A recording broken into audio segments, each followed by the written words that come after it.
अस्सलाम वालेकुम friends. Last video में हमने बड़ी डिटेल में एरेज को डिस्कस किया था। अगर आपने मेरी वो वीडियो नहीं देखी तो उसका लिंक आपको डिस्क्रिप्शन में मिल जाएगा और टॉप पे कार्ड्स में भी शो हो रहा होगा। हमने एरेज में मल्टी डायमेंशनल एरे को डिस्कस किया था और हमने मल्टी डायमेंशनल एरेज में 2D एरेज भी देखे थे और 3D भी एरेज भी देख। हम आज की वीडियो में इस टॉपिक से अपनी डिस्कशन शुरू करेंगे कि why multi dimensional arrays, multi dimensional arrays की हमें जरूरत क्यों पड़ती है। मल्टी डायमेंशनल एरेज जैसे कि आपके सामने ये 3 डायमेंशनल एरे है, तो ये डाटा किस तरह की फॉर्म में शो कर रहा है, ये ग्रिड की फॉर्म में शो कर रहा है। इसका हम देखते हैं कि हम 2D एरे को यूज करेंगे और उसकी एक प्रैक्टिकल एग्जांपल देखेंगे जिसमें हम क्या करेंगे कि एक बैटलशिप गेम बनाएंगे। ओके, और उसमें आपको सारी चीजें क्लियर हो जाएंगी कि ये जो मल्टी डायमेंशनल एरेज होते हैं जिस तरह के 2D एरे और इनकी क्यों जरूरत होती है, हमें प्रैक्टिकल एग्जांपल से ज्यादा क्लियर हो जाएगी। तो मैं क्या करता हूं, मैं इस सारे को यहां से खत्म कर देता हूं और हम एक बैटलशिप गेम बनाते हैं। बहुत सिंपल सी गेम है और स्टेप बाय स्टेप उसको हम देखेंगे कि वो गेम किस तरह से काम करती है और साथ में हमें हमारी जो मल्टी डायमेंशनल एरे की जो प्रैक्टिकल एग्जांपल है वो भी हमें क्लियर हो जाएगी। सबसे पहले क्या कर लेते हैं कि हम यहाँ पे एक बूल डाटा टाइप का 2D एरे डिक्लेयर करा लेते हैं और उसको फिर इनिशियलाइज भी कर लेते हैं, उसमें वैल्यूज भी पुट कर देते हैं। तो हम बैटलशिप गेम बना रहे हैं तो हम शिफ्ट्स के नाम से एक 2D एरे डिक्लेयर करते हैं जो कि कितने का होगा, 4x4 का होगा।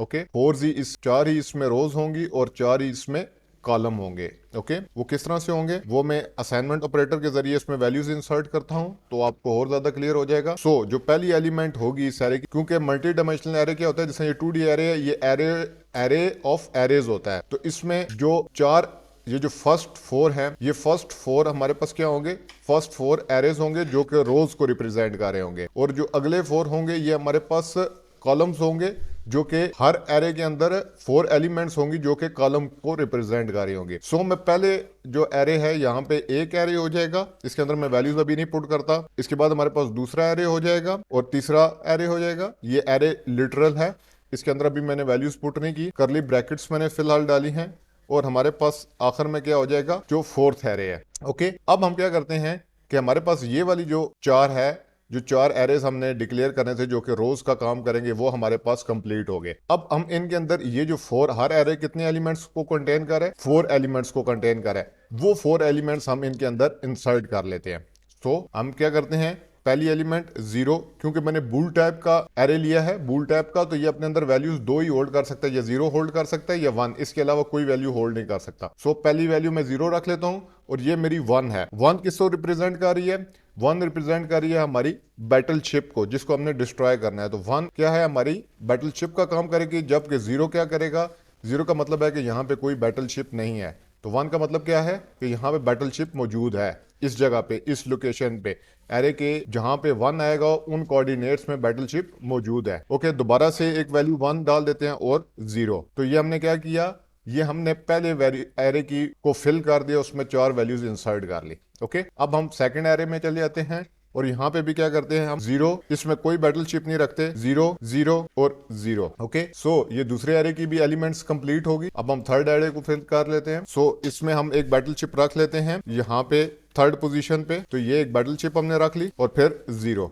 ओके, और चौथा जो फोर्थ हमारे पास एरे है उसको हम क्या कर देते हैं, उसमें भी एक बैटलशिप रख लेते हैं, 0 0, और थर्ड लोकेशन पे हम एक बैटलशिप रख लेते हैं और आगे फिर 0। ओके, ये हमारा जो 4x4 का एरे है ये कंप्लीट हो चुका है। इसमें तमाम के तमाम एलिमेंट्स हमारे कंप्लीट हो चुके हैं। तमाम हमने जहां जहां पे हमने बैटलशिप्स रखनी थी उनको वहां पे रख दिया है, और बाकी जहां पे हमने बैटलशिप्स नहीं रखनी थी उनको हमने 0 से रिप्रेजेंट कर दिया है। उम्मीद है इस 2D एरे की आपको डिक्लेरेशन और जो इसमें वैल्यूज हमने इंसर्ट किया है वो आपको क्लियर होगी होंगी। अगर नहीं क्लियर हुई तो मैं लास्ट टाइम फिर से दोबारा से इसको डिस्कस कर लेता हूँ कि हमने क्या किया, एक बूल टाइप का एरे डिक्लेयर किया है जिसका नाम क्या है, शिफ्ट्स है, क्योंकि हम बैटलशिप गेम बनाने जा रहे हैं। ओके, और इसमें असाइनमेंट ऑपरेटर यूज किया, एरे का साइज डिफाइन किया। सबसे पहले स्क्वायर ब्रैकेट्स में 4 1, जो 1 डायमेंशन है, जो फर्स्ट डायमेंशन है उसकी 4 साइज है, और जो सेकंड डायमेंशन है उसके बाद उसका भी 4 साइज है। ओके, आप इसको अगर 2D एरे को ज़्यादा बेहतर तरीके से समझना चाहते हैं तो आप ये समझ लें, जो पहली डायमेंशन होती है, जो पहली स्क्वायर ब्रैकेट्स में वैल्यू हम डालते हैं वो रोज को रिप्रेजेंट कर रही होती है। जिस तरह आपने टेबल देखा होगा तो टेबल में रोज होती हैं। ओके, या फिर ग्रिड के हवाले से आप समझना चाहें तो ग्रिड में भी रोज होती हैं। तो ये रोज है, तो फर्स्ट हमारे पास क्या रिप्रेजेंट कर रहा होगा, रोज को। तो 1 2 3 और 4 रोज, और जो सेकंड होगा वो कॉलम को रिप्रेजेंट कर रहा होगा 1 2 3 एंड 4 कॉलम। ओके, उसके बाद हमने असाइनमेंट ऑपरेटर लगाया और हमने एरे लिटरल यूज किया है। ओके, ये एरे लिटरल हमने यूज कर लिया। ओके, एरे लिटरल यूज कर लिया, यहाँ पे मैं सेमी कॉलन से इसको टर्मिनेट कर दूं। अब इस एरे लिटरल में क्योंकि मल्टी डायमेंशनल एरे है तो ये एरेज ऑफ एरे है, तो इसका में कितने एरेज होंगे, फर्दर 4 एरेज होंगे जो कि रोज का काम कर रहे होंगे। तो 1 2 3 और 4, और हर एरे के अंदर 4 एलिमेंट्स होंगे, तो 1 2 3 4 हर एरे के अंदर हमने 4 एलिमेंट्स रख लिए। सो यहाँ पे मैं क्या कर देता हूँ, एक कमेंट भी लिख देता हूँ ताकि हमें फर्दर क्लियर हो जाए कि हमने वी पुट क्या किया, हमने जो 1 पुट किया है वो हमने किसके लिए पुट किया है, to indicate there is a ship. Okay, so अब हम नेक्स्ट काम करने लगे हैं कि हमने क्या करना है कि प्लेयर को कहना है कि प्लेयर की जो हिट्स, जो अगर वो शिप को हिट कर जाता है उसका काउंट हमने रखना है, और प्लेयर ने कितनी टर्न्स कर रही हैं, कितने टर्न में जाके, कौन सी टर्न में जाके उसने बैटलशिप को हिट किया है, इन दोनों का हम क्या रखेंगे, ट्रैक रखेंगे। ओके, सो किन किन चीजों का ट्रैक रखेंगे हम, एक के कितनी शिप्स हिट हो गई हैं और दूसरा कि कितने नंबर ऑफ टर्न्स हो गई हैं प्लेयर की। सो यहाँ पे जो नीचे कोड रखेंगे उसके ऊपर मैं कमेंट दे दूं, keep track of how many hits the player has and how many turn they have played in these variables. Okay, so ये जो वेरिएबल्स में नीचे डिक्लेयर करने लगा हूं इसमें दो चीजें रख लेते हैं। सो पहले वेरिएबल का नाम हम क्या रखते हैं, इंटीजर टाइप का वेरिएबल होगा और उसमें हम क्या रखेंगे, हिट्स, कि कितनी बैटलशिप्स हिट्स होगी। तो शुरू में जब स्टार्ट हो रहा होगा हमारा ये प्रोग्राम तो उसमें कोई भी हिट नहीं हुई होगी, तो इसलिए हम इसको 0 से इनिशियलाइज करें। कोई भी बैटलशिप हमारी हिट नहीं हुई होगी तो इसको हम 0 से इनिशियलाइज करते हैं। और सेकंड वेरिएबल किस लिए, नंबर ऑफ टर्न्स, के प्लेयर ने कितनी टर्न्स ले ली, सो नंबर ऑफ टर्न को भी हम क्या करते हैं 0 से इनिशियलाइज कर देते। ओके, सो ये दो चीजें भी हमारी कंप्लीट होगी। अब हम क्या करते हैं, अब हम अपनी गेम मैन स्टार्ट करते हैं कि प्लेयर को अब अलाउ करेंगे कि वो तब तक गेम खेलता रहे जब तक उस तमाम की तमाम जो बैटलशिप्स है उनको हिट नहीं कर देता। ये जो तमाम बैटलशिप्स हैं 1 2 3 और 4, चारों बैटलशिप जब तक हिट नहीं होंगी तो तब तक प्लेयर चलता रहेगा। तो चलिए उसके लिए हम क्या यूज करेंगे, अब हिट्स मैंने क्या है, हिट 0 से इनिशियलाइज किया हुआ है, तो हिट जब 4 पे पहुंचेगा तब भी हमारा ये जो प्रोग्राम है एंड होगा, तब भी हमारी गेम एंड होगी।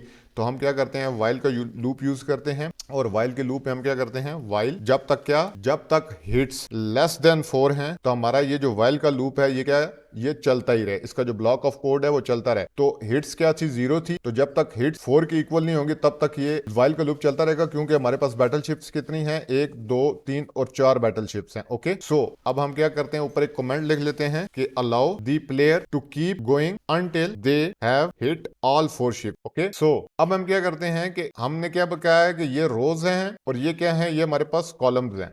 ओके, सो जो हॉरिजॉन्टल हैं वो हमारे पास रोज हैं और जो वर्टिकल हैं वो हमारे पास कॉलम्स हैं। तो हम दो इंटीजर वेरिएबल डिफाइन कर लेते हैं यहाँ पे, एक रोज के लिए और एक कॉलम के लिए। ओके, अब हम क्या करते हैं कि यूजर से कहते हैं कि वो कोऑर्डिनेट्स सिलेक्ट करे। सी ओके, सो सबसे पहले हम क्या कर लेते हैं, सी आउट करवा लेते हैं सिलेक्टिंग कोऑर्डिनेट्स। ओके, उसके बाद हम क्या कहते हैं कि आस्क करते हैं प्लेयर से कि वो अपने क्या दे, रो कि कौन सी रो में बैटलशिप हो सकती है। ओके, सो हम क्या कहते हैं, सी आउट कर लेते हैं एक और। अब यूजर से कह देते हैं कि choose a row number between 0 and 3, क्योंकि कितने एलिमेंट्स हैं हमारे पास, 0 1 2 और 3। इंडेक्सेस कौन से स्टार्ट हो रहे होते हैं एरे के, 0 1 2 3, तो यहां से भी 0 1 2 3 और यहां पे 0 1 2 3। ओके, सो इंडेक्स हमेशा एरे का किधर से स्टार्ट होता है, 0 से स्टार्ट होता है, तो इसलिए हम प्लेयर को क्या कह रहे हैं कि choose a row number between 0 and 3। Okay, so player 0 और 3 के दरमियान में क्या रो नंबर सेलेक्ट करेगा, क्योंकि दोबारा से देख लें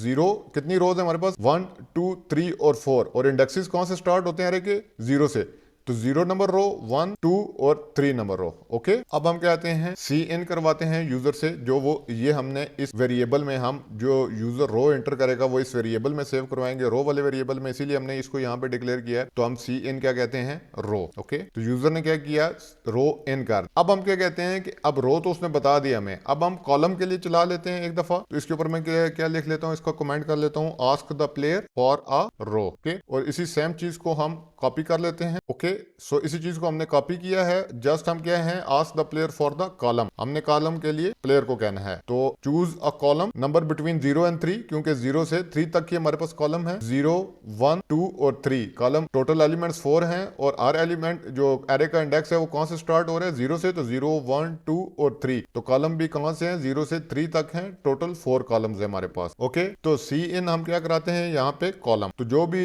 यूजर वैल्यू इंटर करेगा उसको हम इस कॉलम वेरिएबल में, जो कि इंटीजर टाइप का, इसमें सेव करवा देंगे। ओके, सो अब हम क्या चेक करेंगे, अब हमने यहाँ पे चेक करना है कि जो रो और जो कॉलम यूजर ने सिलेक्ट किया है, क्या वहां पे बैटल शिप मौजूद थी। अगर वहां पे शिप एग्जिस्ट करती थी तो हमने क्या किया, उसको यूजर ने हिट कर लिया है। ओके, तो वो हम किस के थ्रू चेक करेंगे, वो हम कंडीशनल स्टेटमेंट के थ्रू। तो हम इफ को यूज करते हैं, इफ का यूज करेंगे और यहाँ पे क्या करेंगे, चेक करेंगे, check if a ship exist in those coordinate. Okay, ये जो कोऑर्डिनेट्स दिए हैं यूजर ने रो और कॉलम में, क्या वहां पे शिप एग्जिस्ट करती थी या नहीं करती थी, उसको हम किसके थ्रू देखेंगे, इस इफ कंडीशनल स्टेटमेंट के थ्रू देखेंगे। सो इफ, आगे उसके पैरेंथेसिस और आगे शिप, जो हमारे पास क्या था, मल्टी डायमेंशनल एरे था शिप्स का, वो वेरिएबल। और उसमें हम क्या करते हैं, हम अपने जो यूजर ने रो और जो कॉलम एंटर किया है उसको एंटर कर देते हैं और चेक करते हैं कि ये जो, इसके थ्रू हम क्या एक्सेस करेंगे, जो इस रो और इस कॉलम पे वैल्यू पड़ी होगी, उस वैल्यू को हम किससे कंपेयर करेंगे,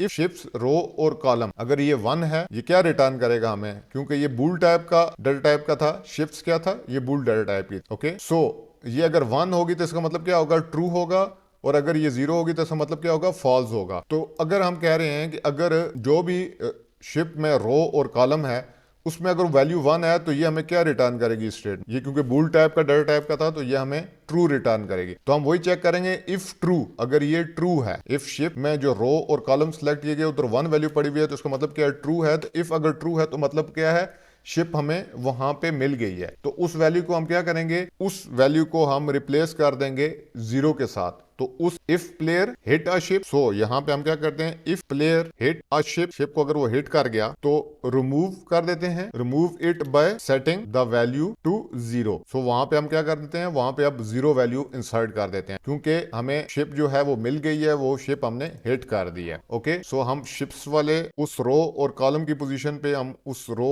और कॉलम से ही उसकी वैल्यू को हम चेंज कर सकते हैं ना। ये लास्ट लेक्चर में हमने बड़ी डिटेल में डिस्कस किया था। उस रो और उस कॉलम के जरिए, इस इंडेक्स और इस इंडेक्स के जरिए हम उस वैल्यू को एक्सेस कर रहे हैं और उधर हम क्या पुट कर रहे हैं, नई वैल्यू 0। ओके, सो हमारे पास क्या हो गया, अगर हमें वहां पे शिप मिल गई, वो हिट होगी, तो उसको हम 0 से रिप्लेस कर रहे हैं ताकि हमारे पास वहां पे जो शिप है वो उससे पता लग जाए कि वो हिट हो गई है। और जब वो हिट हो गई है तो वह यहाँ पे हम क्या करेंगे, हम एक और चीज करेंगे कि हम h हिट्स में प्लस प्लस कर देंगे, क्योंकि हमने एक ये जो हिट्स वेरिएबल लिया था, जिसमें हम हिट्स काउंट कर रहे थे यूजर की, ये जो हिट्स वेरिएबल था, ये जब तक 4 नहीं होगा तब तक हमारी तमाम की तमाम जो शिप्स हैं वो हिट नहीं होंगी और ये हमारा प्रोग्राम चलता रहेगा, ये जो हमारी गेम है वो चलती रहेगी। तो इसमें प्लस प्लस करना लाजमी है जब भी हमें हिट मिले। तो हिट तो हमें मिल गई, तो यहाँ पे हमने हिट्स वेरिएबल को क्या कर दिया, एक दफा प्लस प्लस कर दिया। ओके, उसके बाद अगली चीज हमने क्या की कि हमने कंसोल के ऊपर भी प्रिंट करा दिया कि हिट में अब कितनी हिट्स बाकी रह गई हैं। ओके, सो हम क्या करते हैं, तो हम प्लेयर को कहते हैं टेल द प्लेयर दैट दे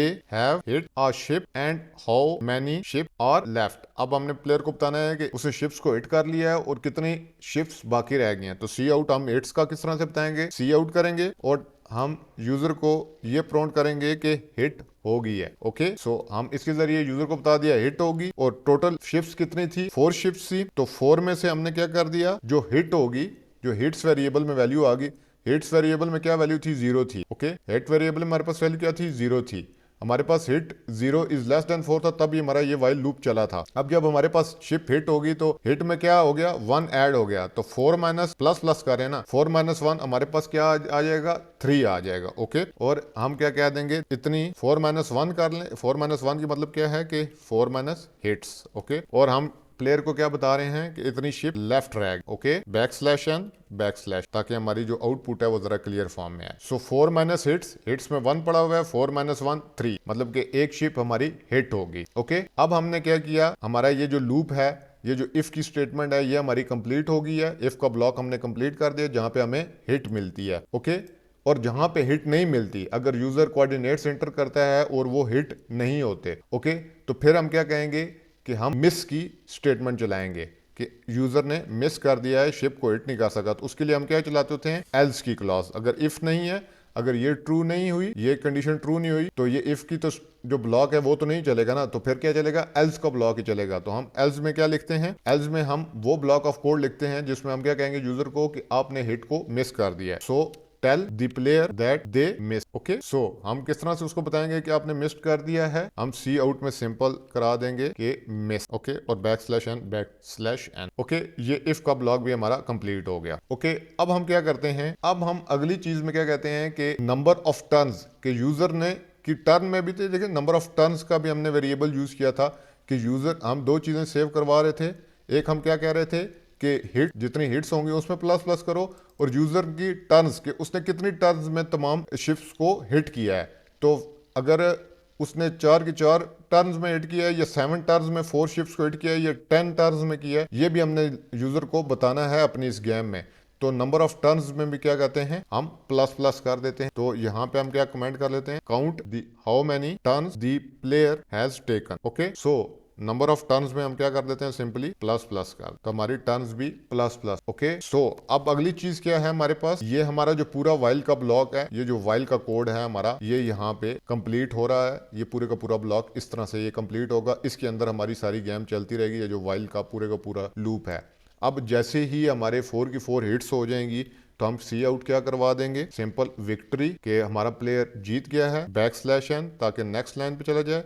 और नेक्स्ट लाइन में हम क्या आउट कराएंगे, एक तो हम यूजर को बताएंगे कि यू वन, आप जीत गए हो, यू वन इन, और उसने कितनी हिट्स में, कितनी नंबर ऑफ टर्न्स में उसने क्या अपनी गेम कंप्लीट की है। So number of turn, so number of turns भी बताना जरूरी है। इसमें हमारे पास वो वैल्यू होगी कि कितनी नंबर ऑफ टर्न्स यूजर ने ली, और आखिर में स्पेस दे के टर्न। ओके, तो इतनी नंबर ऑफ टर्न यूजर ने इस गेम को कंप्लीट किया। सो हमारी ये पूरी की पूरी गेम कंप्लीट हो चुकी है। सो आप देख लें, हम यहाँ पे देख रहे हैं कि 0 नंबर रो और 1 नंबर कॉलम में 0 1 में एक शिप पड़ी हुई है, और एक शिप हमारी 0 2 पे पड़ी हुई है। और यहाँ पे 0 1 2 2/2 पे एक शिप पड़ी हुई है, और एक हमारे पास 3/2 पे हिट जो हमारी शिप है वो पड़ी हुई है। ओके, सो चलिए हम इस गेम को रन करते हैं, कंपाइल करके रन करते हैं, देखते हैं क्या आता है हमारे पास रिजल्ट। सो फ्रेंड्स, हमारे सिलेक्टिंग कोऑर्डिनेट्स का हमारे पास गेम हमारी स्टार्ट हो गई है। तो सबसे पहले यूजर से क्या पूछा जा रहा है, यहाँ पे साइड पे मैं रख लेता हूँ, और इसको हम कंपेयर कर लेते हैं। सो सबसे पहले हम क्या कहते हैं कि हम कहते हैं, सपोज कर लें यहाँ पे शिप है, ये इस जगह पे, तो ये क्या बनेगा, ये 0 नंबर रो और ये 1 नंबर रो, और 1/2 0 और 1 0, ये 0 नंबर रो, ये 1 नंबर रो, और 1 into 1 0 और 1 1/1 पे करेंगे तो हमें मिस आना चाहिए, क्योंकि हमारी यहाँ पे कोई शिप मौजूद नहीं। तो रो हम क्या कह रहे हैं 1, उसके बाद हमें कॉलम नंबर कह रहा है 1, तो क्या लिखा हुआ आ गया, मिस, आपने हिट को मिस कर दिया। ओके, अब हम कहते हैं, हम जहाँ पे शिप मौजूद है उसको हम हिट कर लेते हैं। तो ये 0 और 0 और 1, तो 0/1 पे हमारे पास 0 नंबर रो और 1 नंबर कॉलम पे हमारे पास शिप इन कोऑर्डिनेट्स में मौजूद है। तो हम क्या कहते हैं, 0 नंबर रो और 1 नंबर कॉलम। तो आप देख सकते हैं हिट होगी और 3 हिट्स लेफ्ट रह गए, मतलब कि अब 3 शिप्स हमारे पास रह गए। अब आगे चलते हैं, अगली शिप को भी हम देख लेते हैं। हम इस वैल्यू को एंटर कर देते हैं, देखते हैं मिस कहता है या हम। तो यहाँ पे शिप तो मौजूद नहीं है, और ये कितने बन रही है, 0 रो और 3 नंबर कॉलम, मतलब कि 0 रो और 3 जो कॉलम इंडेक्स है, जो चौथा कॉलम है, इसका इंडेक्स तो 3 है, तो 0/3 लिखते हैं। तो देखते हैं मिस ही देना चाहिए इसको, तो 0/3। तो दोबारा से इसने देख लें, इसने कहा है कि मिस कर गए हो आप। अब हम दोबारा से इस शिप को हिट कर लेते हैं। तो इस शिप की वैल्यू क्या है, 0 1 2 2 नंबर रो और 2 नंबर जो इंडेक्स है, उधर हमारी शिप मौजूद है, कॉलम का भी 2 नंबर इंडेक्स है और रो का भी 2 नंबर, सो 2/2। ओके, सो आप देख सकते हैं ये क्या कह रहा है कि हमने दोबारा से शिप को हिट कर दिया है। अब हमारे पास कितनी शिप्स रह गई हैं, 2 शिप्स रह गई हैं, एक ये शिप रह गई है और एक ये शिप। तो हम पहले इसको हिट कर लेते हैं। तो ये हमारी किधर है, 0 1 2 3 नंबर रो में है, 3/2, तो 3 नंबर रो और 2 नंबर कॉलम। ओके, सो आप देख सकते हैं 1 हिट हमारे पास लेफ्ट रह गई है। तो 1 हिट क्यों लेफ्ट रह गई है, क्योंकि हमारे पास ये शिप एक मौजूद है। तो ये किधर है, ये 0 नंबर रो और 2 नंबर इंडेक्स, कॉलम का इंडेक्स कितना है 2, तो 0/2। तो आप देख सकते हैं हमारे पास क्या लिखा हुआ आ गया, विक्ट्री। और टोटल हमने जो गेम 1 की है कितनी टर्न में की है, 6 टर्न, क्योंकि हमने 2 टर्न्स मिस भी की थी। तो ये 6 वो बता रहा है कि आपने टोटल गेम कितनी टर्न्स में कंप्लीट की है। सो उम्मीद है फ्रेंड्स इस गेम की आपको समझ आ गई होगी कि मल्टी डायमेंशनल एरे हमारे हम किस तरह उनको प्रैक्टिकली यूज कर सकते हैं। और इसमें एक स्पेस नहीं है, जस्ट मैंने यहाँ पे क्या करना है, यहाँ पे एक स्पेस डालनी थी। सो अगर मैं यहाँ पे एक स्पेस डाल देता तो ये मेरा ये जो 6 है ये इन के साथ कम जुड़ा हुआ ना होता, तो ये you won in 6 turns. Okay, so इस तरह से मल्टी डायमेंशनल एरे अपनी बहुत ज्यादा इंपॉर्टेंस रखते हैं। इनको आपको मैंने प्रैक्टिकल भी यूज करके बता दिया, जिसमें हमने क्या किया, multi dimensional array 2D array को यूज किया और हमने बैटल शेप गेम बनाई। सो फ्रेंड्स, अब हम आगे चलते हैं, फर्दर मूव करते हैं और उसमें हम ये देख लेते हैं कि हम स्ट्रक्चर्स C++ में जो स्ट्रक्चर्स हैं वो किस तरह से काम करते हैं। तो जो स्ट्रक्चर है C++ में उसको आप स्ट्रक्ट के नाम से भी कह सकते हैं, STRUCTS। और ये क्या करते हैं, ये सिविरल जो रिलेटेड वेरिएबल्स होते हैं इनको आप वन प्लेस में रख लेते। ओके, जिस तरह आप एरे का ये मसला है कि एरे में आप सेम डाटा टाइप के ही वेरिएबल्स वैल्यू स्टोर करा सकते हैं। जैसे कि ये बूल है तो बूल ये तो इसमें तमाम वैल्यूज आप देख लें बूल टाइप के 0 और 1 है। लेकिन स्ट्रक्चर के केस में ऐसा नहीं है।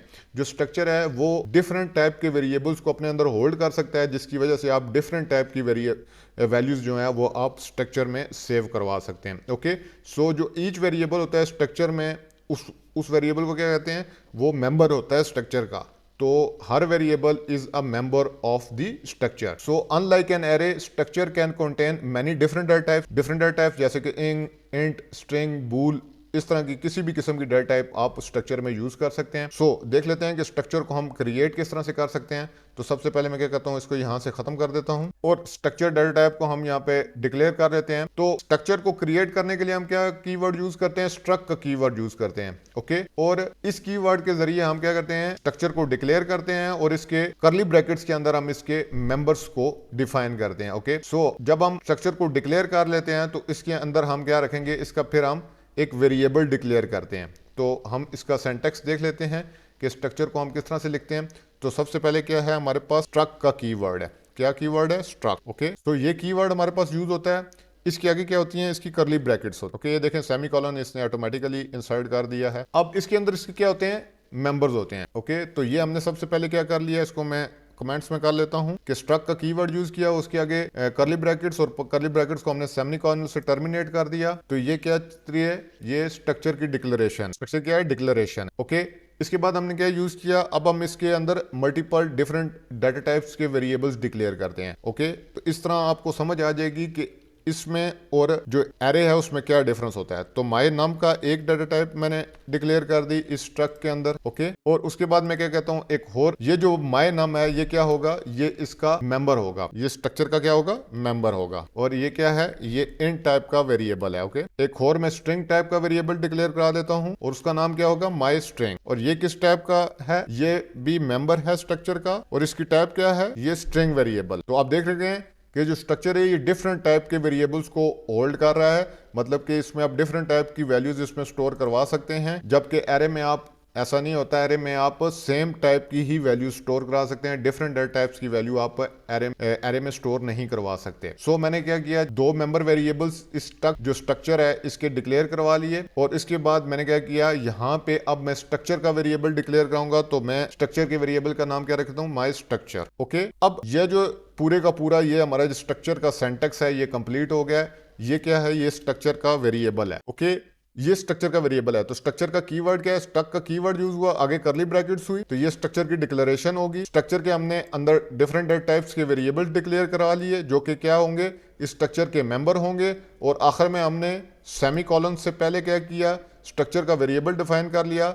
इस स्ट्रक्चर के वेरिएबल के जरिए हम इसके ये जो मेंबर्स हैं इनको हम एक्सेस करेंगे और इनके साथ जो भी हमने फंक्शन परफॉर्म करना है वो फंक्शन परफॉर्म करेंगे। और ये एरेज से किस तरह डिफरेंट है, क्योंकि एरेज सेम डाटा टाइप्स को होल्ड करता है, सेम डाटा टाइप की वैल्यूज को होल्ड करता है, जबकि स्ट्रक्चर में आप डिफरेंट डाटा टाइप की वैल्यूज को होल्ड करवा सकते हैं। अब हमने एक्सेस किस तरह से करना है इसके मेंबर वेरिएबल्स को, जिस तरह के ये हमारे पास क्या थे, दो मेंबर वेरिएबल्स थे स्ट्रक्चर के। तो इनको ये जो स्ट्रक्चर का वेरिएबल हमने डिक्लेयर किया है इसके साथ हम डॉट यूज करेंगे और इसके मेंबर वेरिएबल्स को हम इसके जरिए से एक्सेस करेंगे। ओके, सो वो हम थोड़ी देर में देखते हैं कि वो किस तरह से कर सकते हैं हम। तो हम क्या करते हैं कि अब इसके जो मेंबर वेरिएबल्स हैं माय नाम, इसको हम एक्सेस करते हैं। तो मैंने क्या कहा है कि हम इसको वैल्यू असाइन करते हैं। तो मैं इसको 1 वैल्यू असाइन करनी है, तो मैं किस तरह से करूंगा, माय स्ट्रक्चर जो वेरिएबल है इसके आगे हमने डॉट का ऑपरेटर यूज किया और माय नाम देखें ऑटोमेटिकली ये दे रहा है। तो माय नाम और इसके आगे असाइनमेंट ऑपरेटर और उसमें जो वैल्यू हमने सेव करानी है वो वैल्यू सेव करवा दें। तो ये वैल्यू जो आंसी है ऑटोमेटिकली ये जो स्ट्रक्चर का वेरिएबल है माय नाम इसको असाइन हो जाएगी। इसी तरह माय स्ट्रिंग को मैंने वैल्यू अगर असाइन करनी है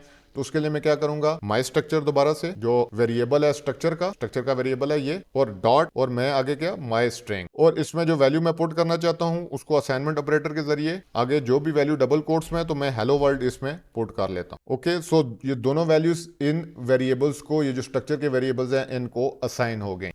तो ये हमने क्या किया है, असाइन वैल्यू टू द, ये हमने क्या किया, assign values to members of my structure. So मैंने माई स्ट्रक्चर के जरिए वैल्यूज क्या कर दी, उस स्ट्रक्चर के वेरिएबल्स को, स्ट्रक्चर के मेंबर्स को असाइन कर। ओके, अब हम क्या कहते हैं कि इनको कंसोल के ऊपर प्रिंट करा के देखते हैं कि क्या ये वैल्यूज कंसोल के ऊपर प्रिंट होती हैं या नहीं होती। सो हम क्या करते हैं, प्रिंट करते हैं मेंबर्स को ऑफ माई स्ट्रक्चर। तो सी आउट करते हैं हम सिंपली।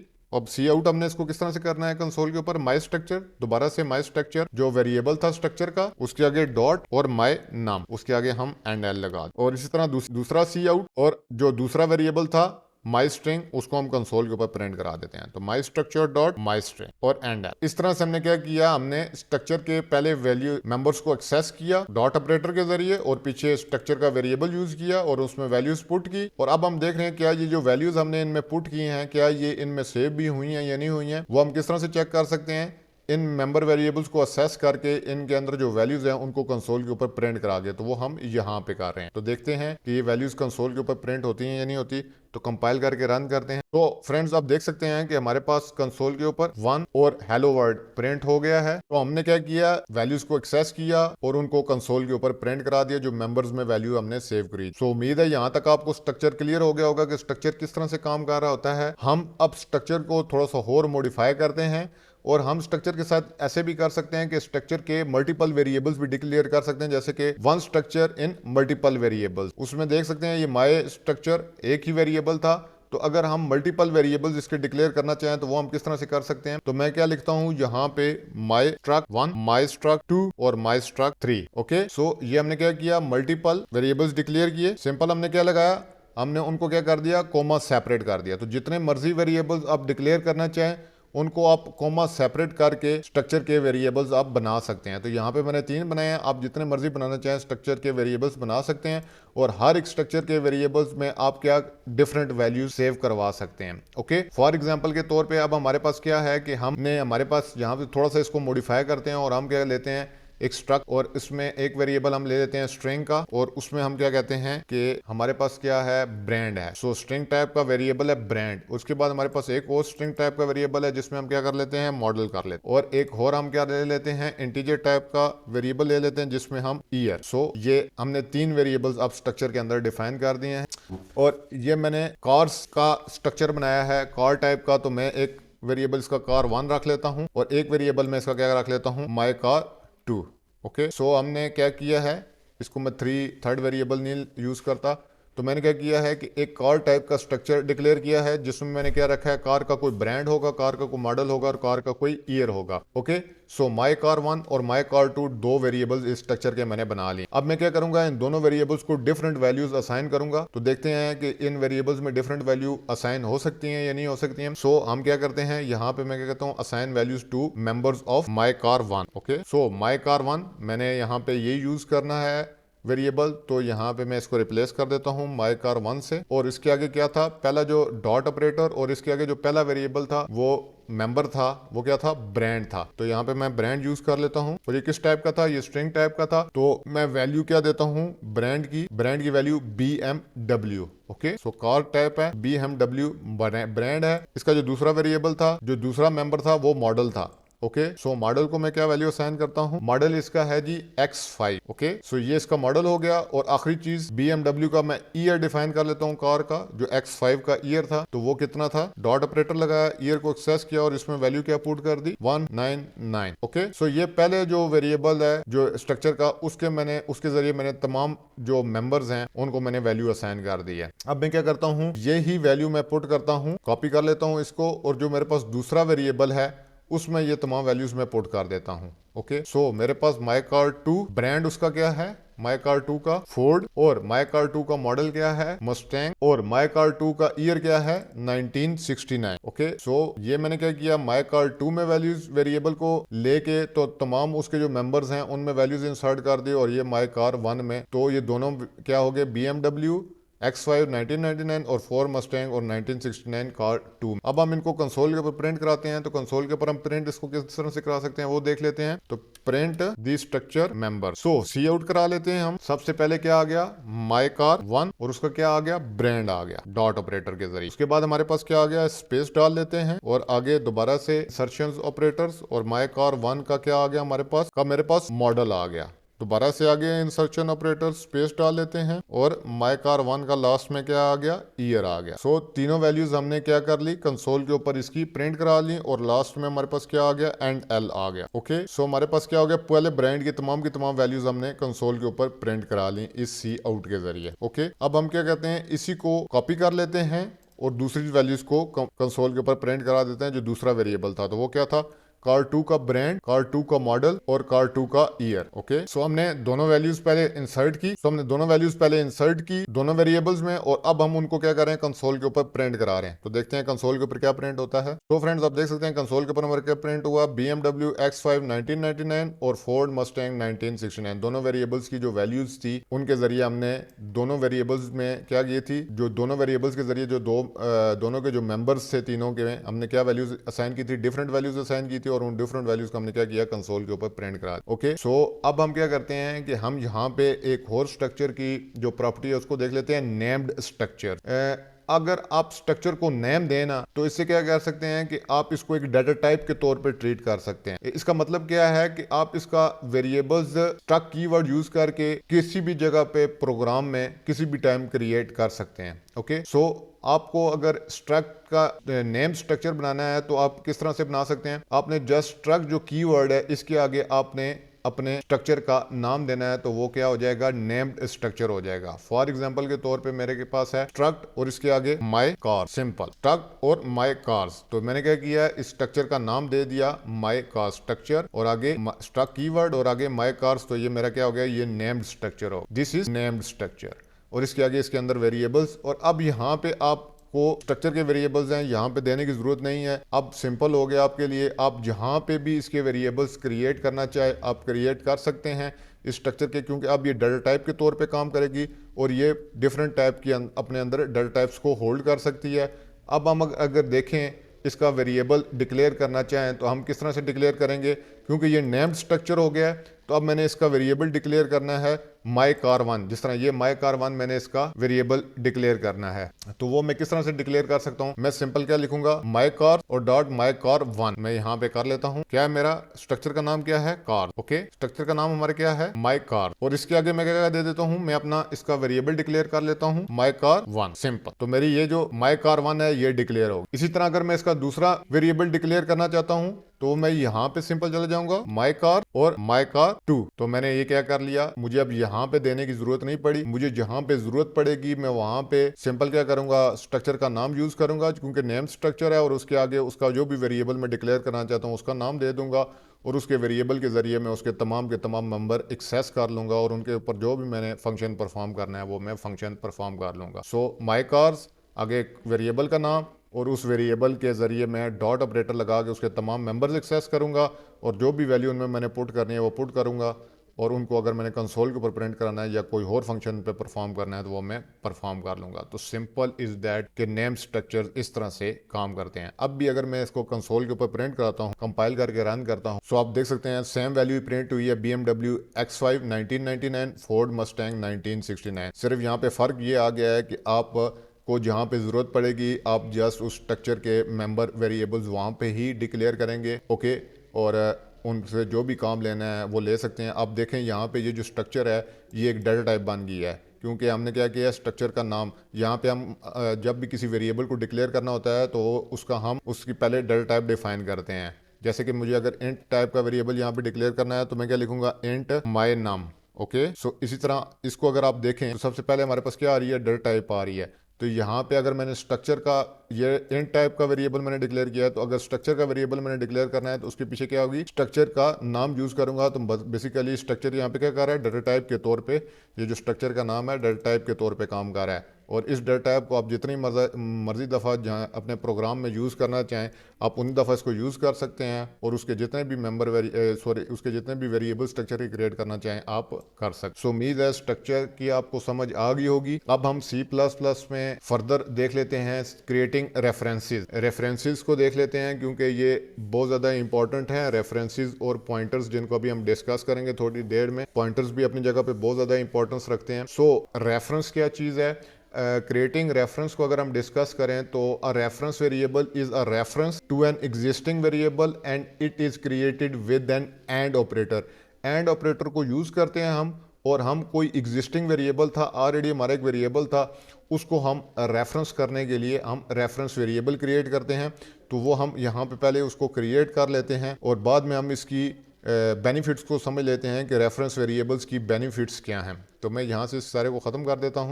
सबसे पहले क्या है, हमारे पास एक एग्जिस्टिंग वेरिएबल था। सपोज कर ले मेरे पास स्ट्रिंग टाइप का एक एग्जिस्टिंग वेरिएबल था जिसका नाम क्या था, फूड, और इसमें वैल्यू क्या सेव हुई थी, पिज्जा। तो ये हमारा क्या था, एक फूड वेरिएबल था जो ऑलरेडी एग्जिस्ट कर रहा था। तो ये फूड वेरिएबल हो गया। अब हम क्या कहते हैं, एक रेफरेंस वेरिएबल क्रिएट करते हैं। तो ये रेफरेंस बनाएगा फूड को। तो स्ट्रिंग टाइप ही है। आगे हमारे पास एंड ऑपरेटर लगता है, और मील हमने आगे वेरिएबल का नाम दे दिया, जो रेफरेंस वेरिएबल है उसका नाम दे दिया, और इसके आगे हमने क्या लिख दिया, इक्वल टू फूड। जो एग्जिस्टिंग वेरिएबल था वो हमने असाइन कर दिया एंड को, एंड लगा के मील। तो ये अब हमारा जो है ये क्या बन गया है, ये रेफरेंस वेरिएबल बन गया। ये रेफरेंस किसको है, फूड को है। तो हमारा ये जो ऑलरेडी एग्जिस्टिंग वेरिएबल था फूड, जिसमें क्या वैल्यू पड़ी हुई थी, पिज्जा, इसका अगर हमने रेफरेंस वेरिएबल बनाना है तो हम सिंपल क्या यूज करेंगे, वही डाटा टाइप जो उस ऑलरेडी एग्जिस्टिंग वेरिएबल की होगी, उसके आगे हम क्या यूज करेंगे, एंड का ऑपरेटर यूज करेंगे, एंड ऑपरेटर, और उसके आगे उस वेरिएबल का नाम जो कि रेफरेंस वेरिएबल के तौर पे काम करेगा, और उसमें जो ऑलरेडी एग्जिस्टिंग वेरिएबल था असाइनमेंट ऑपरेटर के जरिए वो वेरिएबल हम उस रेफरेंस वेरिएबल को असाइन कर देंगे। तो इस तरह से हम क्या कर सकते हैं, रेफरेंस वेरिएबल क्रिएट कर सकते हैं। अगर हमने इसको यूज करना है वेरिएबल, अब हम फूड वेरिएबल, ये जो है फूड का वेरिएबल, इसका नाम यूज करें या मील, जो मील वेरिएबल हमने रेफरेंस वेरिएबल क्रिएट किया है इसको यूज करें, दोनों का सेम ही रिजल्ट आएगा। अभी हम देख लेते हैं। हम अगर सी आउट कराते हैं फूड को, तो देखते हैं कंसोल के ऊपर क्या प्रिंट होता है, एंड एल कर लेते हैं। तो और इसके बाद हम क्या करते हैं, सी आउट करा लेते हैं मील। तो ये दोनों सेम वैल्यू प्रिंट करेंगे कंसोल के ऊपर। अगर मैं कंपाइल करके इसको रन करूं तो आप देख सकते हैं पिज्जा पिज्जा, दोनों ने क्या कंसोल के ऊपर प्रिंट किया है, पिज्जा पिज्जा। लेकिन अब हमें रेफरेंस वेरिएबल की क्यों जरूरत पड़ी, इस चीज को डिस्कस कर लेते हैं। तो रेफरेंस वेरिएबल की हमें वहां पे समझ आएगी जहां पे हम मेमोरी एड्रेसेस को डिस्कस करेंगे। मेमोरी एड्रेसेस क्या हैं, जैसे कि इस एग्जांपल में हमने क्या लगाया है, एंड ऑपरेटर लगाया है, ये एंड का ऑपरेटर यूज किया है, और हमने क्रिएट किया है एक रेफरेंस वेरिएबल जिसका नाम क्या है, मील है। और इस रेफरेंस वेरिएबल मील के जरिए हम क्या कर सकते हैं, हम memory address of a variable, इस वेरिएबल को जो मेमोरी में एड्रेस मिला है उस एड्रेस को हम एक्सेस कर सकते हैं। ये वो लोकेशन होती है जहां पे वेरिएबल अपने अंदर वैल्यूज को स्टोर करता है।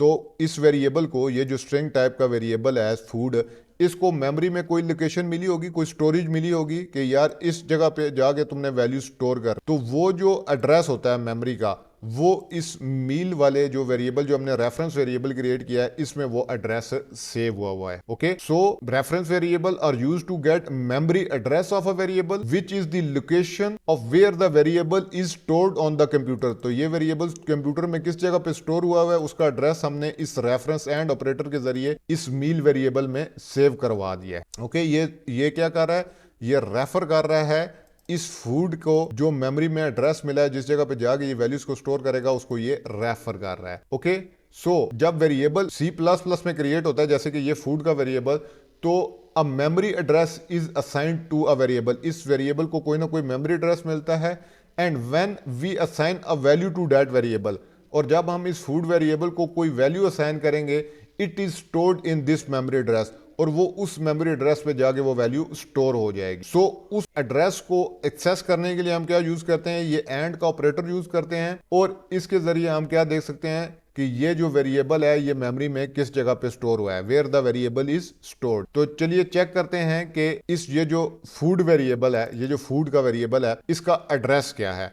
तो इसका अगर हमने एड्रेस देखना है तो सिंपल हम क्या करेंगे, हम यहाँ पे एंड यूज कर लेते हैं। तो एंड के जरिए हम देखते हैं कि इस फूड वेरिएबल को एड्रेस क्या मिला है। तो कंपाइल करके रन करते हैं। तो फ्रेंड्स अब देख सकते हैं ये इसको मेमोरी एड्रेस मिला है, मेमोरी में, कंप्यूटर की मेमोरी में ये इस फूड वेरिएबल को एड्रेस मिला है। ये हेक्साडेसिमल फॉर्म में है। ओके, ये हेक्साडेसिमल फॉर्म में आपकी आउटपुट डिफरेंट हो सकती है क्योंकि आपके वेरिएबल को मेमोरी में कोई और लोकेशन मिली होगी। ओके, सो मेमोरी एड्रेसेस क्या होते हैं, ये हेक्साडेसिमल में होते हैं और आपको सेम रिजल्ट नहीं मिलेगा। इस चीज को आपने नोट कर लेना है कि जो मुझे ये एड्रेस शो हो रहा है आपको ये हो सकता है क्योंकि आपको मेमोरी में जो आपको वेरिएबल आप स्टोर करा रहे हैं उसको मेमोरी में कोई और लोकेशन मिलेगी तो आपको कोई और एड्रेस मिल सकता है। ओके, सो अब बात ये कर लेते हैं कि and why it is useful to know the memory addresses. ये मेमोरी एड्रेसेस हमें जानना क्यों हमारे लिए यूजफुल है। जैसे कि यहाँ पे अभी हमने मेमोरी एड्रेस देख लिया, ये क्यों जरूरी है कि रेफरेंस एंड पॉइंटर जिनको अभी हम देखेंगे वो बहुत इंपॉर्टेंट है C++, क्योंकि ये हमें एबिलिटी क्या देते हैं, इसकी वजह से हमें ये एबिलिटी मिल जाती है कि हम मैनिपुलेट कर सकते हैं डाटा को कंप्यूटर मेमोरी, जो हमने कंप्यूटर की मेमोरी है उसमें ही डाटा को मैनिपुलेट कर सकते हैं रेफरेंस और पॉइंटर्स के जरिए। क्योंकि अगर हमें पता लग गया कि यार ये वेरिएबल मेमोरी में इस जगह पे पड़ा हुआ है तो हम रेफरेंस और पॉइंटर्स को यूज करके उसकी डायरेक्ट मेमोरी एड्रेस को एक्सेस करेंगे और वहां से उस वेरिएबल को एक्सेस करके उसकी वैल्यू को हम चेंज कर सकते हैं, जिसकी वजह से क्या होगा कि हमारा जो कोड है वो रिड्यूस हो जाएगा क्योंकि अब हमें डायरेक्ट मेमोरी एड्रेसेस पे काम कर रहे हैं और इसकी वजह से हमारी दूसरी, क्योंकि हम डायरेक्ट मेमोरी के साथ काम कर रहे हैं तो हमारी परफॉर्मेंस भी इंप्रूव हो जाएगी। सो ये जो दो फीचर्स हैं इसके, रेफरेंस और पॉइंटर्स, ये क्या हैं, इसकी वजह से जो C++ है वो स्टैंड आउट करती है from other programming languages. Okay, इसकी वजह से C++ बेस्ट है अदर प्रोग्रामिंग लैंग्वेजेस के मुकाबले में, लाइक पाइथन और जावा। ओके, सो अब हम क्या डिस्कस कर लेते हैं C++ में पॉइंटर्स को। हमने रेफरेंसेस को देख लिया, पॉइंटर्स को देख लेते। सो हमने जो मेमोरी एड्रेसेस हमने किस तरह एक्सेस किए, अभी देखा हमने कि हम एंड का ऑपरेटर लगाते हैं और इसके जरिए हम मेमोरी का एड्रेस जो है वो एक्सेस कर लेते हैं। अब पॉइंटर क्या है, पॉइंटर ये है कि पॉइंटर एक ऐसा वेरिएबल है जो इस मेमोरी एड्रेस को, ये जो हमें इस एंड ऑपरेटर के जरिए जो मेमोरी एड्रेस मिलता है उसको अपने अंदर स्टोर करता है। इस मेमोरी एड्रेस को अपने अंदर वो स्टोर कर लेता है। पॉइंटर इस तरह का वेरिएबल होता है। Okay, so pointer however is a variable that stores the memory address as its value. अपनी वैल्यू के तौर पे वो किसको स्टोर कर लेते हैं, मेमोरी एड्रेस को। और अ पॉइंटर वेरिएबल क्या होता है कि पॉइंट्स करता है डाटा टाइप को, लाइक इंट और string of the same type. जिस तरह मैंने यहाँ पे रेफरेंस वेरिएबल में जो अगर मैंने फूड वेरिएबल की एड्रेस को एक्सेस करना था, रेफर करना था, तो मैंने क्या यहाँ पे यूज की, यहाँ पे स्ट्रिंग डाटा टाइप थी तो इसकी मैंने स्ट्रिंग डाटा टाइप यूज की है। रेफरेंस के तौर पे जो मैंने वेरिएबल लिया उसकी भी डाटा टाइप क्या मैंने रखी, स्ट्रिंग रखी।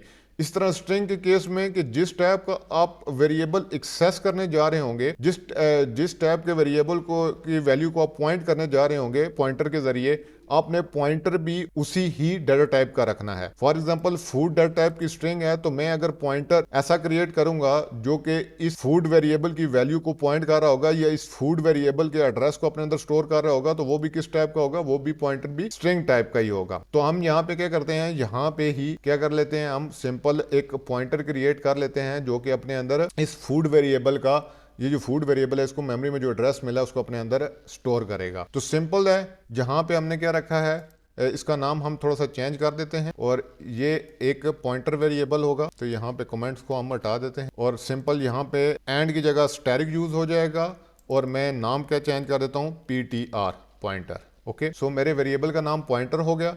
अब इसका एड्रेस मैं किस तरह ले रहा था, एंड फूड लगा के, तो यहाँ पे मैं सिंपल क्या यूज करूंगा, एंड फूड लगाऊंगा। तो अब ये क्या कर रहा है, ये एंड फूड का जो एड्रेस है वो देखे ना, यहाँ पे सी आउट हमारे पास एंड फूड का एड्रेस हम एंड लगा के कर रहे थे, एंड ऑपरेटर। तो एंड ऑपरेटर हमें क्या दे रहा था, एड्रेस दे रहा था। तो हमने स्ट्रिंग के साथ स्टैटिक यूज किया और आगे हमने अपने वेरिएबल का नाम दिया और उसमें ये जो एड्रेस था वो उसमें हमने सेव करवा दिया। ओके, अब हम क्या करते हैं कि हम सबसे पहले सी आउट करते हैं फूड को और उसके बाद हम सी आउट करते हैं एंड फूड को। ओके, सो हम सबसे पहले फूड में जो वैल्यू पड़ी है पिज्जा आउट करते हैं, उसके बाद हम फूड का जो रेफरेंस है वो हम एंड फूड के जरिए कंसोल के ऊपर प्रिंट कराते हैं और लास्ट में हम क्या करते हैं, हमने जो पॉइंटर में वैल्यू पड़ी हुई है उसको कंसोल के ऊपर प्रिंट कराते हैं। तो देखते हैं क्या प्रिंट होता है। तो कंट्रोल D करते हैं इसको और यहाँ पे हम सिंपल क्या लिखते हैं, PTR। तो ये हमें क्या, सबसे पहले हमारे पास पिज्जा प्रिंट होगा, और इसमें क्या हमारे पास एड्रेस प्रिंट होगा जो फूड वेरिएबल को जो मेमोरी में एड्रेस मिला है, और इसमें हमने वही एड्रेस सेव कराया है तो वो एड्रेस इस ptr वेरिएबल में सेव हुआ होगा जो पॉइंटर टाइप का वेरिएबल है। और आप देख सकते हैं इसकी डर टाइप और जो जिसका एड्रेस हम सेव करवा रहे हैं इस पॉइंटर में, दोनों की डर टाइप सेम। तो कंपाइल करके रन करते हैं। तो फ्रेंड्स अब देख सकते हैं हमारे पास क्या प्रिंट हुआ, पिज्जा। उसके बाद हमारे पास एंड फूड के जरिए हमें एड्रेस और ये जो पॉइंटर वेरिएबल था स्टैटिक ptr और एंड फूड किया, तो इसने भी अपने अंदर क्या उसी सेम एड्रेस को अपने अंदर सेव करा लिया है। तो पॉइंटर्स क्या करते हैं, पॉइंटर्स अपने अंदर एड्रेसेस को सेव करते हैं जो रेफरेंस एड्रेसेस होते हैं किसी भी वेरिएबल के। सो उम्मीद है इस पॉइंटर वेरिएबल की आपको समझ आ गई होगी कि creating a pointer variable with the ptr name, हमने ptr नेम से एक पॉइंटर वेरिएबल स्टोर कराया, क्रिएट किया that points to a string, जो कि किसको पॉइंट कर रहा है, एक स्ट्रिंग टाइप के वेरिएबल को पॉइंट कर रहा है बाय यूजिंग द एस्टेरिक, ये एस्टेरिक हम यूज कर रहे हैं, और string static ptr। Note that the type of the pointer, जो टाइप है पॉइंटर की string, has to match the type of the variable you are working with, जिस वेरिएबल के साथ आप काम कर रहे हैं उसकी टाइप और पॉइंटर की टाइप सेम होनी चाहिए। यूज एंड, ये जो रेफरेंस ऑपरेटर है एंड को हम यूज करेंगे to store the memory address of variable, इस वेरिएबल का मेमोरी एड्रेस स्टोर कराने के लिए इस पॉइंटर वेरिएबल में। और हम क्या करेंगे, एंड ऑपरेटर लगाएंगे, इसके जरिए इसका एड्रेस गेट करेंगे, और असाइनमेंट ऑपरेटर के जरिए हम इस पॉइंटर को असाइन कर देंगे पॉइंटर वेरिएबल को। नो अब क्या है, इस pointer variable hold the values of food memory address, इस फूड वेरिएबल का जो मेमोरी एड्रेस है वो ये अब होल्ड कर रहा है। सो हम जो पॉइंटर को डिक्लेयर करते हैं वो तीन तरह से कर सकते हैं। अब देखें, लेकिन जो मैं फर्स्ट तरीका, ये जो पहला पॉइंटर को, अब दो और भी तरीके हैं डिक्लेयर करने के लिए, लेकिन बेस्ट तरीका यही है जिस तरह ये मैंने लिखा है। आप अगर दो और तरीके देखना चाहते हैं तो वो ये हैं कि हमने दोबारा से स्ट्रिंग लिखा, और ये जो स्टैटिक है, ये स्टैटिक इसको हमने जो वेरिएबल है हमारा ptr1 के साथ लिख लिया। तो ये भी तरीकेकार है, लेकिन अब देखें ऑटोमेटिकली ये क्या ले जाता है, इसको अब स्टैटिक को उधर ले जाता है, हालांकि इसको यहाँ पे भी हम इस तरह से भी रख सकते हैं। और एक और तरीकेकार है जो डिक्लेयर करने का, वो हमने क्या लिखा, स्ट्रिंग लिखा और यहाँ पे पॉइंटर लिखा, यहाँ पे स्पेस दी और ptr1 ओके ptr2, ये ऑटोमेटिकली सेट कर देता है। लेकिन ये इस तरह से भी आप, ये तीनों तरीके हैं पॉइंटर वेरिएबल को डिक्लेयर करने के लिए, लेकिन ये जो तरीका है ये सबसे बेस्ट है। इसमें जो स्टैटिक होता है वो डर टाइप के साथ जुड़ा हुआ होता है, तो ये सबसे बेस्ट तरीका है किसी भी पॉइंटर वेरिएबल को डिक्लेयर करने के लिए। ओके सो अब अगली चीज आ जाती है C++ में डी रेफरेंसिंग। सो हमने क्या किया, डी रेफरेंस। अब get memory address and value, अब मेमोरी एड्रेस तो हमने इस पॉइंटर में गेट कर लिया, अब हम वैल्यू को किस तरह से गेट कर सकते हैं। सो हमने क्या किया था कि हमने पॉइंटर वेरिएबल के जरिए memory address of a variable get किया था। इसको मैं यहां से खत्म कर देता हूं। तो हमने इस पॉइंटर वेरिएबल में ये जो वेरिएबल है इसका एड्रेस सेव करवाया था। सो अब हम क्या करते हैं कि ये रेफरेंस, ये जो है रेफरेंस ऑपरेटर को यूज किया था और हमने मेमोरी एड्रेस गेट कर लिया था और इस वेरिएबल में सेव करवा दिया। अब इस पॉइंटर को आप यूज कर सकते हैं, ये जो स्टैटिक है इसको आप यूज कर सकते हैं to get the value of the variable. अगर हमने वेरिएबल की वैल्यू गेट करनी है, इसमें तो फिलहाल एड्रेस पड़ा हुआ है, देखिए इसमें सिर्फ एड्रेस पड़ा हुआ है इसका, इसमें पिज्जा तो नहीं पड़ा हुआ, इसमें एड्रेस है इस वेरिएबल का, और इस वेरिएबल को जो मेमोरी में एड्रेस मिला है वहां पे ये पिज्जा पड़ा हुआ है। और अगर ये उस मेमोरी एड्रेस को पॉइंट कर रहा है तो इसका मतलब है ये इस वैल्यू को भी वहां से गेट कर सकता है। तो ये जो हम स्टैटिक यूज करेंगे अभी हम इसकी वैल्यू को गेट करने के लिए, डिक्लेरेशन में जब ये यूज हो रहा होता है तो ये क्या, ये पॉइंटर को डिक्लेयर करने के लिए यूज हो रहा होता है। लेकिन अगर हम इसको डिक्लेरेशन में यूज नहीं करते, इस स्टैटिक को हम इसको अपने प्रोग्राम में यूज करते हैं, तो वो क्या काम कर रहा होता है, डी रेफरेंस ऑपरेटर के तौर पे काम कर रहा होता है। ओके सो सपोज कर लें हमने क्या किया, स्ट्रिंग पॉइंटर, अब हम इसको डी रेफरेंस के तौर पे यूज कर सकते हैं। तो ये हमने क्या किया था, यहाँ पे हमने क्या किया थी, पॉइंटर की डिक्लेरेशन की थी। अब हम इसको क्या करते हैं कि हम कंट्रोल, हमने क्या किया कि सी आउट किया पॉइंटर को, तो पॉइंटर ने क्या किया, हमारे पास कंसोल के ऊपर इस एड्रेस को प्रिंट करा दिया था। अब अगर हम इसको डी रेफरेंस करें, तो यहाँ पे अभी मैं डी रेफरेंस करने जा रहा हूं, तो डी रेफरेंस ये क्या करेगा, ये जो वैल्यू है उसको प्रिंट करेगा कंसोल के ऊपर। तो output the value of food with the pointer. So pizza इसको कंसोल के ऊपर प्रिंट करना चाहिए। तो हम किस तरह से इसको करेंगे, सी आउट और सिंपल क्या करेंगे, स्टैटिक और पीटीआर जो पॉइंटर वेरिएबल एंड एल। तो देखते हैं ये कंसोल के ऊपर हमें जो वैल्यू है इसकी वो प्रिंट करता है या नहीं करता है। सो फ्रेंड्स आप देख सकते हैं कि यहाँ पे ये हमने सी आउट कराया एड्रेस, और जब जैसे ही हमने स्टैटिक लगाया तो ये अब क्या, डी रेफरेंस के तौर पे यहाँ पे ये पॉइंटर डिक्लेरेशन के तौर पे यूज हो रहा है, और यहाँ पे ये डी रेफरेंस के तौर पे यूज हो रहा है। कि ये क्या कर रहा है, ये उसकी वैल्यू को गेट कर रहा है। तो ये वैल्यू पिज्जा हमने कंसोल के ऊपर प्रिंट करवा दी। सो हमने क्या करना है, यहाँ पे जो नोट करने वाली चीज है वो ये है कि जो स्टेरिक साइन है वो कंफ्यूजिंग है। यहाँ पे ये जो स्टेरिक साइन है ये थोड़ा सा कंफ्यूजिंग है, इसको एक दफा तो दोबारा से देख लें। ये दो डिफरेंट काम कर रहा है स्टेरिक। यहाँ पे जब ये डिक्लेरेशन में यूज हो रहा है, ये यहाँ पे डिक्लेरेशन में जब ये यूज हो रहा है तो ये क्या कर रहा है, it creates a pointer variable. Pointer variable को ये क्या कर रहा है, क्रिएट कर रहा है। लेकिन जब हम इसको नॉट इन डिक्लेरेशन, जब हम इसको डिक्लेरेशन में नहीं, जबकि यहाँ पे हम इसको प्रोग्राम में वैसे यूज कर रहे हैं, तो ये क्या कर रहा है, ये डी रेफरेंस ऑपरेटर के तौर पे काम कर रहा है। ओके, ये हमें क्या कर रहा है, ये उस जगह पे जो वैल्यू पड़ी, अब ये रेफरेंस पे नहीं जा रहा है, ये डी रेफरेंस कर रहा है, ये उस जगह पे जो वैल्यू पड़ी है उसको हमें गेट करके ला के दे रहा है। ओके, उम्मीद है इस चीज की आपको समझ आ गई होगी। अब हम देखते हैं C++ में मॉडिफाई पॉइंटर के, मॉडिफाई द पॉइंटर वैल्यू, जो इसमें वैल्यू पड़ी हुई है हम उसको किस तरह से मॉडिफाई कर सकते हैं। क्योंकि ये वैल्यू को पॉइंट तो कर रहा है, तो इसके जरिए हम क्या कर सकते हैं कि हम देखते हैं वैल्यू को किस तरह से। देखें ना, यहाँ पे हमने क्या किया, पॉइंटर के जरिए हमने ये जो पिज्जा वैल्यू पड़ी हुई थी, पॉइंटर में तो एड्रेस था, ये जो वेरिएबल था इसका एड्रेस था, लेकिन उसके जरिए हमने डी रेफरेंस यूज किया और हमने जो वैल्यू थी वो गेट कर ली। अब अगर हम पॉइंटर को ही यूज करते हुए इस वैल्यू को मॉडिफाई करना चाहते हैं तो वो देख लेते हैं हम किस तरह से कर सकते हैं।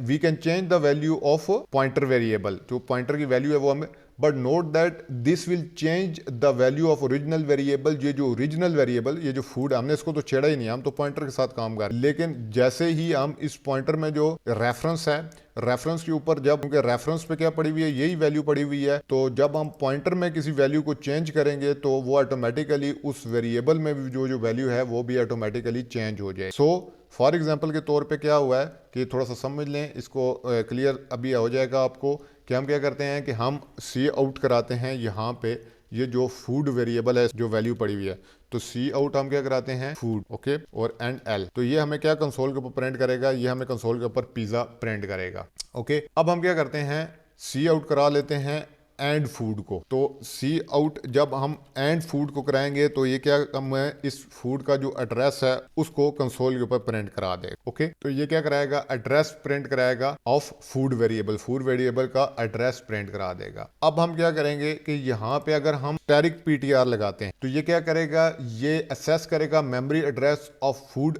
इस फूड के जो मेमोरी एड्रेस है उसको एक्सेस करेगा और वहां पे जो वैल्यू पड़ी होगी उसको आउटपुट कर देगा कंसोल के ऊपर। अब हम क्या करते हैं, इसी पॉइंटर वेरिएबल के जरिए हम नई वैल्यू असाइन करते हैं। तो ये क्या करता है, ये क्या कर रहा होता है, ये उस मेमोरी एड्रेस को एक्सेस कर रहा होता है और उधर जो वैल्यू पड़ी हुई थी उसको कंसोल के ऊपर प्रिंट करा रहा है। लेकिन अगर हम इसकी वैल्यू चेंज करना चाहते हैं तो स्टैटिक पीटीआर और इक्वल टू और आगे हम नई वैल्यू इसको असाइन कर लेते हैं, हैमबर्गर। ओके, तो हमने क्या कर दिया, अब हमने वैल्यू क्या कर दी, चेंज कर दी। तो अब अगर हम स्टैटिक पीटीआर करेंगे तो हमारे पास क्या आना चाहिए, हैमबर्गर आना चाहिए। ओके, और यहाँ पे जो सी आउट हम लास्ट में दोबारा से अगर फूड करते हैं तो फूड में भी वैल्यू क्या हो चुकी होगी, चेंज हो चुकी होगी, क्योंकि हमने इसके एड्रेस को जाके रेफर किया, इसके एड्रेस को एक्सेस किया और एक्सेस करके जो वहां पे वैल्यू पड़ी हुई थी उसको हमने चेंज करके क्या कर दिया, हैमबर्गर। तो देखते हैं हमारे पास अब फूड में हैमबर्गर सेव हुआ होगा, जबकि हमने क्या किया था, हमने तो इसको तो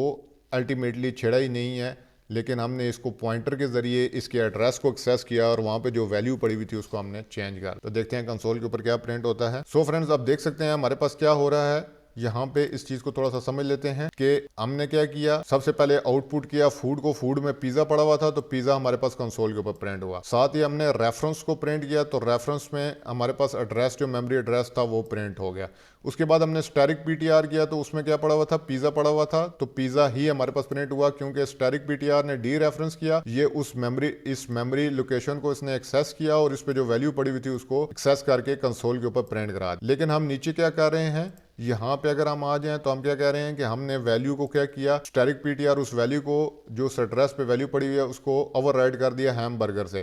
तो हमारे पास वैल्यू क्या होगी, ओवरराइड होगी हैमबर्गर से। अब हमने क्या किया, सी आउट करा दिया स्टैटिक पीटीआर, तो वो वहां पे अब वैल्यू क्या है कि हैमबर्गर पड़ी है। और इसी तरह क्योंकि अल्टीमेटली उस एड्रेस के ऊपर वैल्यू जो पड़ी थी उसको हमने चेंज किया, तो अल्टीमेटली हमारा जो फूड वेरिएबल था अब उसमें भी क्या वैल्यू सेव हो रही है, हैमबर्गर सेव हो रही है। सो फ्रेंड्स, उम्मीद है इस पॉइंटर की आपको समझ आ गई होगी कि पॉइंटर्स और रेफरेंसेस हमारे पास किस तरह से काम करते हैं। ये डायरेक्ट मेमोरी लोकेशन को एक्सेस करते हैं, कंप्यूटर की मेमोरी के साथ हम एक्सेस कर सकते हैं कंप्यूटर की मेमोरी को, और वहां पे डायरेक्टली हम वैल्यूज को मैनिपुलेट कर सकते हैं, चेंज कर सकते हैं, जैसे कि मैं यहाँ पे किया है। तो ये इसकी वजह से हमारा टाइम भी सेव होता है और हमारी परफॉर्मेंस भी इंक्रीज होती है। ओके।